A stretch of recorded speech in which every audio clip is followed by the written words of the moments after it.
time together. I hope you are too. Guys, just a reminder that your first assignment is due on the 24th, and that is to apply the unique elements of e-commerce and the types of e-commerce to your e-commerce idea. I want to make sure you guys are good with this. I'm not huge on big paragraphs and long papers for this class. If you turn this into bullet points or charts, you're even welcome to use a PowerPoint slide if you want to. Make sure you're answering all the questions. Make sure you're telling me why it has global reach, why it's ubiquitous, all these things. Make sure you're telling me that. But don't worry about writing a book on this stuff. And it's due Friday at midnight. I'm going to be completely honest with you guys because I think we have kind of a casual relationship in here. I'm not going to be grading them until Monday. So if you're a couple minutes late, or if you don't get in until Saturday, I'm probably not going to freak out about it. You guys good with that?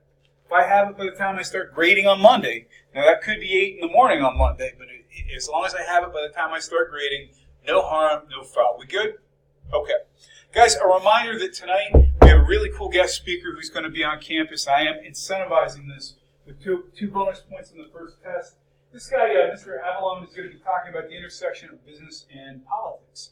And guys, I think this is really kind of a timely topic for us to be talking about because in terms of our global economy right now, can anybody think of a way that politics is influencing business? What's happening in the world where politics is intersecting with the world of business? Yes? Tariffs on certain countries. Absolutely, tariffs. And when we think about what's the biggest country we're talking about with tariffs right now? China. Where we buy most of our cheap goods and services. Is there another effect of it? It's a good answer. Are there other things that can maybe be affecting the way we buy and sell things in this country? Other ideas that where politics and business are intersecting? Give you an example. Amazon, and every place that we buy stuff on Amazon, you guys notice that you have to pay sales tax when you buy something on Amazon. It didn't always used to be that way. Up until about 5 or 6 years ago, Amazon basically said, if we don't have a distribution center in your state, technically you're buying out of state, and it used to not be enforced, really, the states collected sales tax. That's something that happened at a federal level. Another way that the politics are intersecting with e-commerce, do we really enjoy any reasonable expectation of privacy online in this country? No. And there's a lot of people who are questioning whether or not we should be questioning that. That's exactly why you should go and see this man speak, because he's going to be talking about the way politics affect the economy. Oh, by the way, I have to tell you guys about an interesting hack that I recently experienced, and then we'll get into our content for today. Has anybody here ever experienced identity theft? Right, somebody steal a credit card number? I had my Spotify account hijacked this week. And I talked to my friend over Christmas break. She literally had just bought premium, like Spotify premium, and like the day after it got hacked. Well, this happened, Hunter, in real time. I was on my way to work yesterday. I'd gotten a couple of emails that I thought were phishing emails because the addresses didn't match up, saying that my account might be compromised. I was in the middle of my way to work, and all of a sudden, in the middle of the song switched to a song and artist I had never listened to or ever heard of. And it totally didn't fit with my music taste. Somebody was actually using my account at the same time, and they inadvertently started changing songs on my device. So that's how I found out I was hacked. So it can happen to anybody, guys, even the guy who's teaching an e-commerce class. We're going to start off today, however, talking to you guys in particular about streaming wars. Have you guys ever heard of this new and emerging platform? Well, we're going to watch a brief video on this and have some discussion about whether or not it matters. Content types of approaches. What are your thoughts, guys? Is this something that's going to succeed or not? Yes. I think it's going to flop. Because first you have to pay for it. You can go on YouTube for free. You can maybe get a 5-second ad on a video. You can get the same content, more content. It's been around for a little longer, so everybody uses it. You can probably find better content on YouTube. And this uses celebrities, yes. So is it going to be like short, like 6-minute movies pretty much, or is it just like them talking like an interview, or what? I think what they're talking about is actually producing not just small content like that, but also multiple part series that will be presented in 6-minute chunks. Yeah. But you're right. The YouTube would be the obvious competition. I would think of first too. Yes. Yeah, I was thinking of like how YouTube's already been very well established, so people have certain YouTubers that would already watch regularly, and that'll probably fill up their commute for, like they said, train rides, Uber rides, that kind of thing. probably already on YouTube, and so I just think that also it was interesting that they geared this more towards like movie celebrities and that kind of thing. Because I feel like the market's actually moving away from that. Tell me more about that. So I feel like with traditional like movies or TV shows, even if you're streaming them, I feel like there's a lot of people that might just watch things on YouTube, or like smaller things like that, or like the Netflix series, and not really focus as much on the traditional movie stars and whatnot. And there's nothing to stop you from consuming any other streaming service in smaller chunks if you want to as well, if you're using Netflix or Hulu or whatever. Other thoughts? Yes. I don't know. I think it's quite weird. I don't see myself watching a whole episode of a TV show in parts of like 6 minutes and then just let's do the next one. I just think I'll prefer to just watch the whole episode at once. So maybe it's too small of a help. Yeah, I think that the time is just really short. Depending on what we want to watch, but like I just think it's too short. Even for like an interview of someone or everything, I think just a bit of time. And we've got services that don't already provide that. Yes. I don't know if there's anything wrong, I might have missed it, but I think how much they're willing to pay their creators could really have a big difference. Because I know with YouTube, like you don't get paid very much, even with millions of views and stuff like that. So if they were able to have an algorithm that resulted in more money, I think a lot of the YouTube people would probably switch to Quibi, and then the audience would just follow them. That's an interesting thought to think of some of these folks who have built audiences on a free platform would say, hey, I'm stepping over here now. You guys are going to have to follow me if I choose to go that direction. Interesting 2 cents. Yes. Yeah, I actually thought this was going to be huge. And I was thinking that too. I think it's going to like just outperform YouTube because there's already so many gripes with YouTube and demonetization with all of its like users and people that post. I think it's like a smart decision to make every clip 6 minutes to 10 minutes because I know, at least for me, when I see thumbnails on YouTube that are over 10 minutes, like it's very discouraging. Like, I'm like, I don't want to watch that. I don't want to sit there for 10 minutes. I don't want to sit there for 15 minutes. And I think there's like studies that show people are more likely to click on shorter videos. Well, it's funny that you bring that up, too, because one of the things I thought was very interesting, they were very clear in saying, hey, look, we're doing this for younger audiences. For example, we're talking millennials and Gen Xers. The point you just made affects me, too. Believe it or not, as a Gen Xer, I have the same reaction. When I see a video and says, oh, this is 18 minutes long, that's too much time. 4 minutes, that's perfect for me. 5 minutes, that's perfect for me. I don't know that I'm ready to pay $5 a month to subscribe to something like this, but I'll be interested to see what they get. The other part was interesting to me, that we're talking about the younger demographic. Do you guys have the same sentimental attachment to Steven Spielberg and Kiefer Sutherland? Like those are my people here. That's my generation. Who would get you to pay $5 a month? Is there a single celebrity or a group of celebrities or a show that can convince you that this was a good idea? Who would draw you in? I think the idea that YouTube stars who are being disincentivized now. I mean, your point, Ryan, is on point. It's becoming harder and harder to monetize the way that YouTube is changing the regulations because they're tired of paying us so much money. Yes. So they're using celebrities, but you can also just go on YouTube and find hundreds and hundreds of clips of celebrities, just interviews and like film, like clips from a film or something for free. Like, you don't have to. It can be a short video. It's I true. just don't. I don't know. And I don't see any point in spending money on this, but I can go on YouTube for free and get the same content that's out there. good point. Yes. But that would like broke the mental health. Like he said, you need to have like somebody who's like or a license or something that's gonna make people want to buy this. That way, like with Netflix, there's like initially it was like Stranger Things and that kind of stuff, and they kind of branched off from that. But they would need something similar to that, like a rehash of an older TV show or something like that. It's got to be something to catch people. Yes. And like back to the first, I think that's the biggest thing. Like when something's free, everyone's like gonna watch it. But like for like I can see maybe if they were like $2.99 or $3, like because that's an odd price that's different from anything else. But like I'm pretty sure you can get like a Hulu subscription with ads for $5.99 or $6.99. And like I might be the anomaly, but I prefer full length episodes. So like a 45-minute episode of Grey's Anatomy is like my favorite because like I can eat something, watch it, like fold my laundry. It's like a whole thing. So, like I don't want to You know, I think that's an interesting point too. And for me, it varies. You know, for example, if it's TV night at home with my wife, first of all, we're watching whatever she wants to watch. That's just always safe. And the second is, yeah, it's going to be long form. If I get home and I've got 20 minutes to kill until I do something else, I tend to do the short form videos and cruise on YouTube. Here's my question for you guys. This is an unintended conversation today, but it's good because I love hearing what you guys have to say about this. All right, we've got all these competing streaming platforms out there. How many of you personally are paying for at least one streaming platform?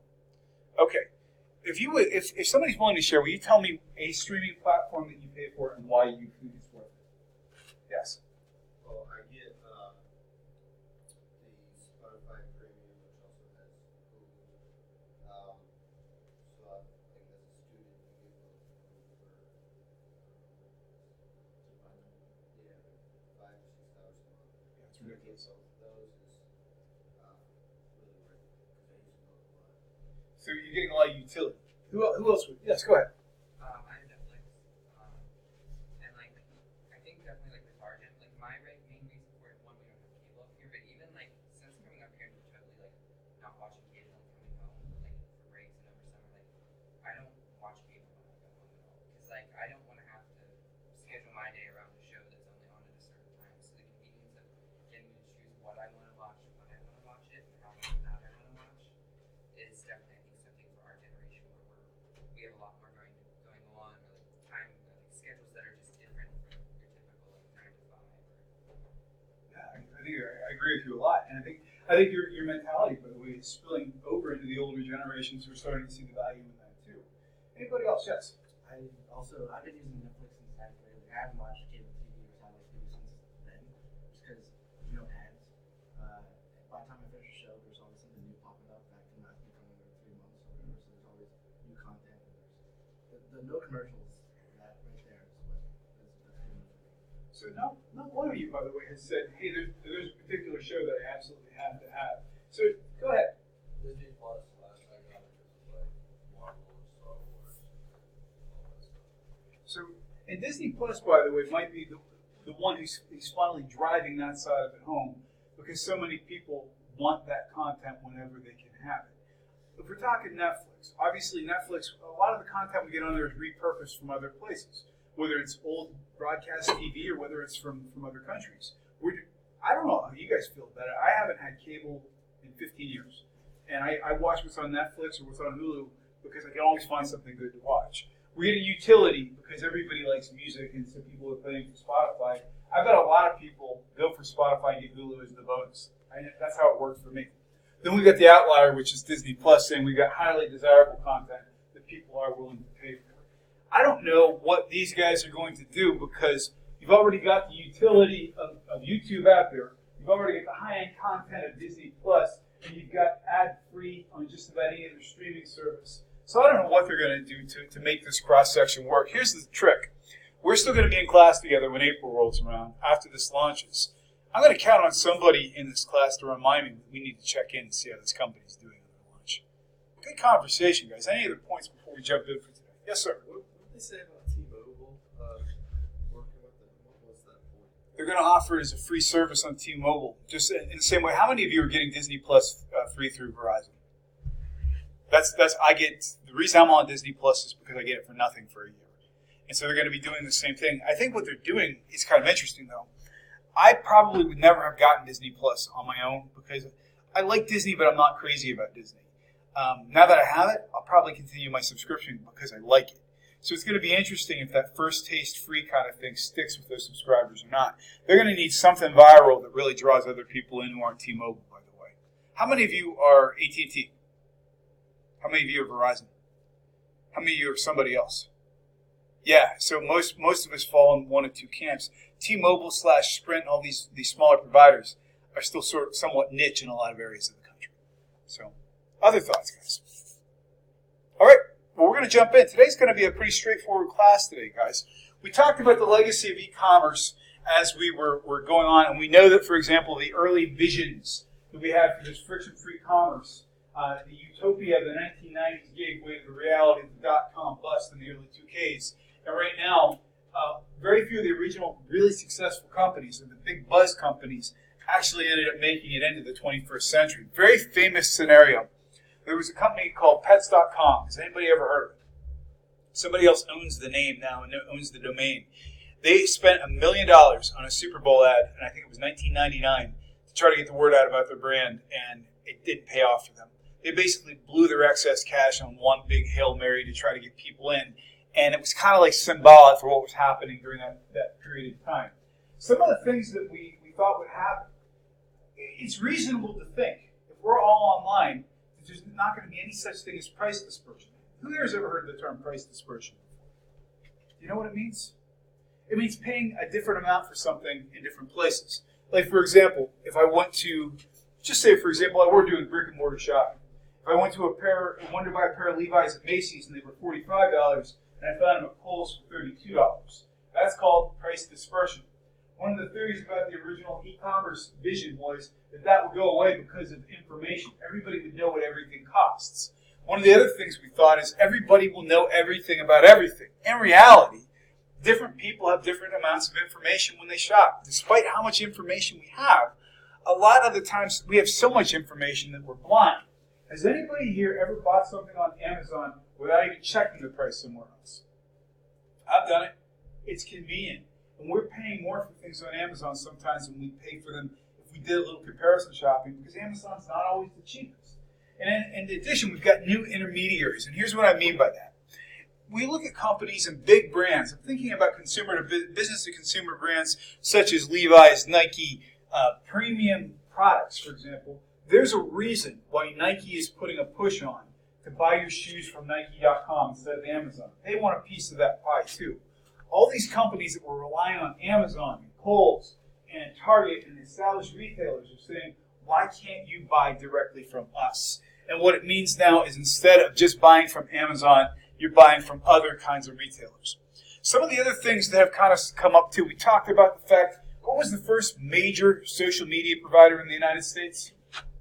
MySpace, who has gone the way of the dinosaur and the pop-up tab from the old beer cans. It no longer really exists. So we find that people who learned how somebody else did business could come in and really do a good job with it. For example, Walmart was heavily engaged in e-commerce before Target was, but Target had a more successful history for the first part of the 2000s. Here's another trick too, guys. If you think of all the big retail chains out there, who was the first company that was doing business-to-consumer e-commerce? I'm talking about selling directly to consumers. I'm talking about a department store. So if you think about Target, Walmart, all these big names, who was the first, arguably the first e-commerce provider to consumers from a department store perspective? Any guesses? How'd you know that? Was that a guess? Sears was actually doing, get this, in the pre-internet days. When we were getting into, for example, the early days of AOL, when it wasn't true internet, when it was a private network, you could buy stuff through Sears online. Sears, who is basically absent from the market, was the first mover, but they couldn't get interest because people couldn't get their head around it. Some of the other things that are changing now, everybody had this idea that e-commerce is simple. We'll just put up a website, no problem, we'll sell stuff. Well, it's a lot more complicated than that. The average e-commerce website, if you're putting up a high-quality site and you're paying somebody else to do it, you're going to be starting for a small business around $5,000. I mean, you can do the point-and-click stuff yourself. If you go to Wix.com, if you want something legitimate and customized, you're going to be talking more than that. Nobody saw mobile coming, guys. Here's the trick. In the early part of the 2000s, somebody having a cell phone was kind of a big deal. It wasn't ubiquitous like it is now. What a lot of the mobile providers were trying to do, they were promising people unlimited minutes, unlimited texting, because nobody had a smartphone. And what changed everything comes down to the words iPhone. When the iPhone hit, all of a sudden these carriers and providers couldn't sell enough of them. Or I should say they couldn't sell too many because everybody wanted one, and the networks themselves couldn't support it. So mobile made the carriers upgrade. Mobile made more people want smartphones and smart devices. And again, we're finally to a point now where we're getting to the next level of on-demand, when we're talking about companies like Amazon who are talking same-day or even 2-hour delivery at this point. So all the study that we do, by the way, guys, I want you to think about something with Amazon for a second. Think about this, guys. How many of you have watched anything on Amazon Prime in the last month? Any of you use Prime? Prime, yeah, there's some good content, and they're a major player, and here's something to think about. Amazon produces movie-grade original content so they can sell shipping subscriptions.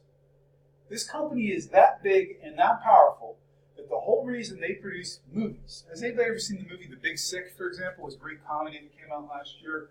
About half the movies you're seeing in theaters at this point have some level of involvement with Amazon.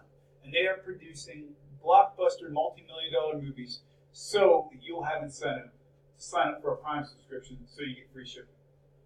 Who saw that model coming? Nobody did. So in terms of how we're organizing these things, guys, the technology we enjoy today, a lot of it is being developed because of things like iPhones, because of iPads, because of what we refer to as cloud computing. By the way, in their own words, can anybody give me a good definition for cloud computing? What does it mean? It's such a mysterious term. What is cloud computing? Jill. I think of it, I could totally be wrong, but I think of it as like it's a bunch of kind of virtual servers, and it's also kind of virtual storage. So rather than having like hard drives, you can have a virtual hard drive somewhere, and everything can be connected to like this one point up in the sky, whereas you don't need these physical locations anymore. That's exactly right. That's a fantastic definition.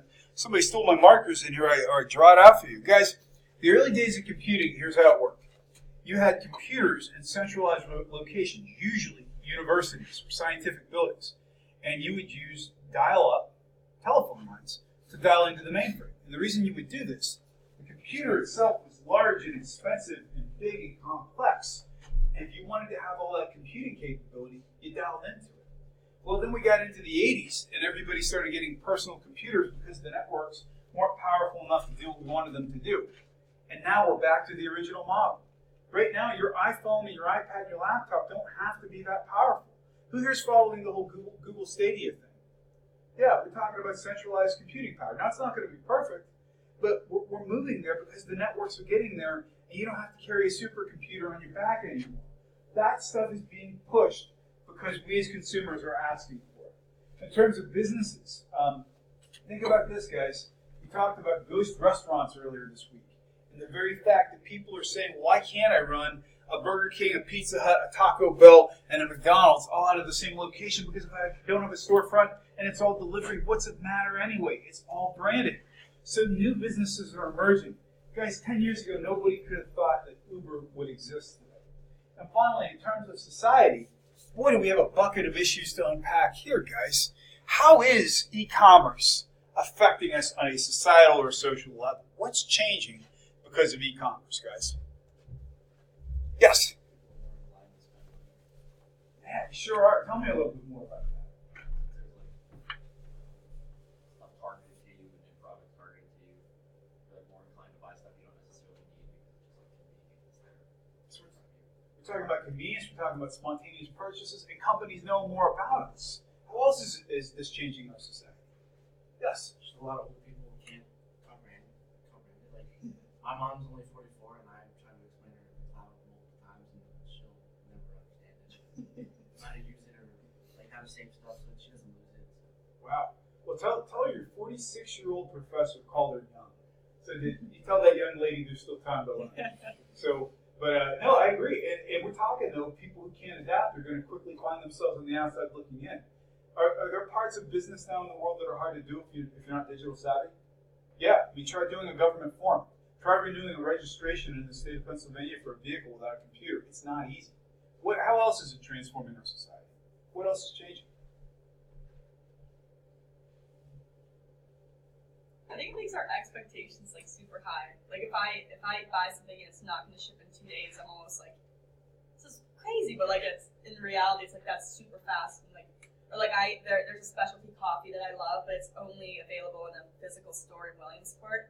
But he finally put up a website for it where you can buy offline. But the shipping is just as much as the coffee is. So I'm like, I'm not gonna pay double the price just to have it shipped. So it's like almost spoiled with like free shipping. I switched plenty of orders to Amazon because they gave me free shipping on the same product. Yeah, so we have higher expectations. And by the way, the higher expectations, how is that creating challenges for companies? They all have to like live up to to those standards, or else we're not going to want them. Yeah, and Amazon's setting the gold standard for just about everything. It's a great point. So it's more difficult for small business. How else is it changing our society? What else is changing based on the presence of this methodology? How about comparison shopping, guys? I know we're talking about price dispersion, but if you're really looking at a big ticket item, you're going to research the heck out of it before you go into a store to buy it. I can tell you this much, guys. I know friends of mine who are car salespeople, and they hate the internet. And the reason being is they can't lie to us about pricing anymore. You can tell what the invoice is on a Mazda or a Ford or a Chevy before you walk in. You're more well-armed at times than the dealer is in terms of knowing how much they paid for that car. So it's tougher for those individuals. In addition, we're talking about an increasing digital divide.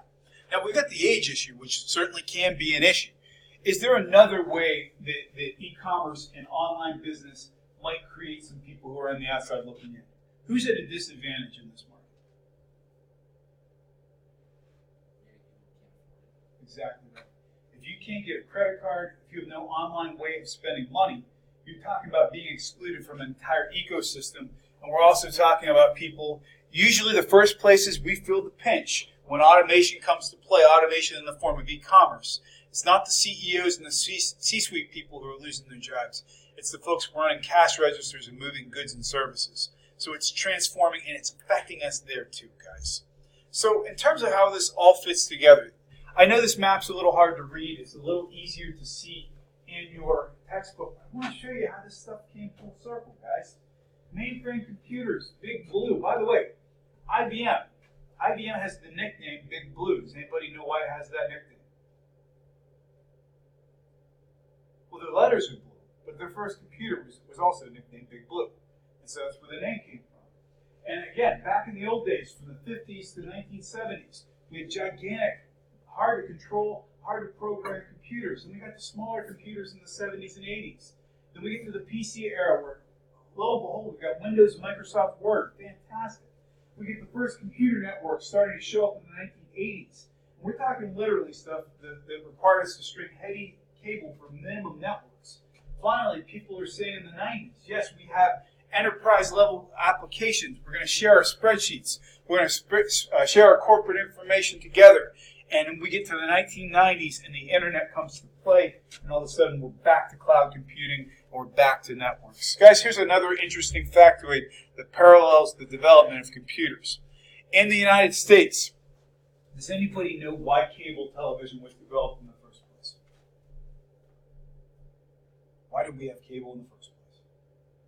Because of the limited range of broadcast. When KDKA in Pittsburgh, one of the first television stations in the nation, the mountains and regions of Pennsylvania were so hard to broadcast within, cable was pioneered in this region for that reason. So we're back to where we were before because we got more wireless floating around us than we've ever had. So we're going to talk more about privacy in a future chapter, so I'm not going to dwell on that topic right now. But in terms of the stuff that we're talking about, I always like to talk about how we get into disciplines here because we're still in our intro chapter, which we're going to wrap up here in just a moment. Guys, there are technical fields obviously associated with e-commerce, whether you're talking about systems analysis, whether you're talking about programmers, web developers, people who work in information systems, but that's crossing over more and more as we're talking about these days because it's all about marketing. It's all about knowing your customer. It's all about logistics. It's all about analytics. And that's going to be playing a major role in much of our discussion throughout the semester. Finally, guys, there are lots of opportunities in e-commerce, and we'll be talking about that as we go this semester as well. The purpose of today was to wrap up our intro before we get into much more specific content and application.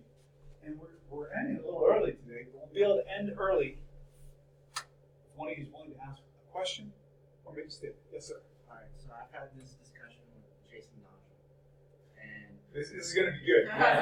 so, like our grandparents, like just boomers, they don't understand technology, like laptops, internet, phones. I told him that I don't know how it came up, but like we had the discussion that, like, say 40 years from now, he said that there's gonna be something technology-wise that we're not gonna understand. And I said I disagree with him since like our grandparents and just old people did not grow up with this technology. Like they just grew up with box televisions. Sure. That made it. So like I said, we like grew up with technology. We see it every day. We read about it every day. So I think that we'll never fall behind. But he thinks the opposite. Though. Like he thinks there's gonna be something that we're never just gonna comprehend. You know, I'm going to try to give you a short answer to this so we can get you out with some substantial early time here. The old expression is hindsight is always 20/20. And that means when we see things in hindsight, well, yeah, obviously we should have seen that coming. I'm going to compare this century to the 20th century, and I'm going somewhere with this. The beginning of the 20th century, before World War I and everything, the primary means of transportation for most human beings was horse and carriage. That was in the year 1900. By the year 1945, we had jet engines, the atomic bomb, the machine gun, and the beginnings of the internet. By the end of the 20th century, we had people who were living their entire lives online, networks and connectivity the world had never seen before. That is a seismic amount of change in that period of 100 years. Right now, we're operating at a faster rate of change in the first part of the 21st century than the first part of the 20th century. I do believe there will come a time where it's too much. And every generation will hit a point where maybe they're not able to comprehend something. Sometimes it comes down to a societal issue. Sometimes it means our morality will not accommodate something. The example being, there's some people who can never contemplate the idea of legal marijuana, for example. Sometimes it's technology. Like, for example, you mentioned your mom is not comfortable with e-commerce and doing things online. I think it's highly individualized. I think it's different for every person. As a man of a certain age, for example, I don't feel overwhelmed with technology yet, but I'm sure the time will come. I think that every generation will have something that overwhelms them. Maybe it'll be a different point, and I could be wrong. It'll be interesting, for example, when you come back to St. Francis as a distinguished alum, and I'm 110 years old, because I don't plan on dying anytime soon, you're going to tell me the moment you felt old. The first time in your life you feel old, you will remember. And I think that to me plays into that whole disconnect. And I think every generation at some point reaches saturation with technology. But I could be wrong. Maybe you guys will be the ones to beat the odds. It could happen. So, did I answer your question? Sorry, it was very philosophical. I'm feeling that way today. Guys, thank you. We're letting you out a little early today, and I will wish you a happy Wednesday. I'll see you Friday. We're going to start chapter 2 on Friday. If you get a chance, take a look at it.